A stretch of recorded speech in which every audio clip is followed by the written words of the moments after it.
நடந்திருக்கிறது ஆக்சிடென்ட். அதுக்கு நீ முத்துவ குறைசன எப்படிப்பா? நடந்தது ஆக்சிடென்ட் இல்லங்க, கொலை. அது பண்ணதே இவன் தான். இவன் எங்க அம்மாவை பார்க்க கூடாது. அருண், உங்க சிச்சுவேஷன் புரியுது.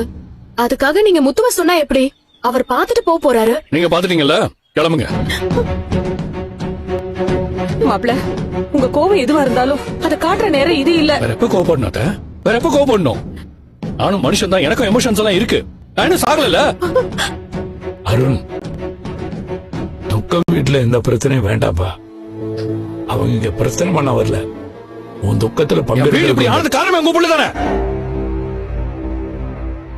எனக்குன்னு இருந்தது எங்க அம்மா மட்டும்தான். சின்ன வயசுல இருந்து எனக்கு கஷ்டப்பட்டு வளர்த்தாங்க. அவங்களை கடைசி வரைக்கும் சந்தோஷமா பாத்துக்கணும்னு ஆசைப்பட்டேன். இனிமே அது எப்பவுமே முடியாது. என் சந்தோஷத்துக்காக மட்டும்தான் எங்க அம்மா வாழ்ந்தாங்க. அவங்களை என்கிட்ட பிரிச்சது இவன் தான். ஆக்சிடென்ட் பண்ணது செல்வம்பா, முத்து இல்ல. இவன் ஃப்ரெண்டு தானே அவன். இவன் சொல்லிதான் அவன் பண்ணிருக்கான். என் அம்மா கூட இவன் தான். பெத்தவங்க இழக்கிறது சாதாரண வழி இல்ல. உன் கஷ்டம் எனக்கு புரியுது. நீங்க சண்டை போடுவ பிரச்சனை பண்றதுக்கோ வரல. கடைசியா முகத்தை ஒரே ஒரு தடவை என் அம்மா முகத்தை நீ என்னடா பாக்கணும்? உன் ஃப்ரெண்ட்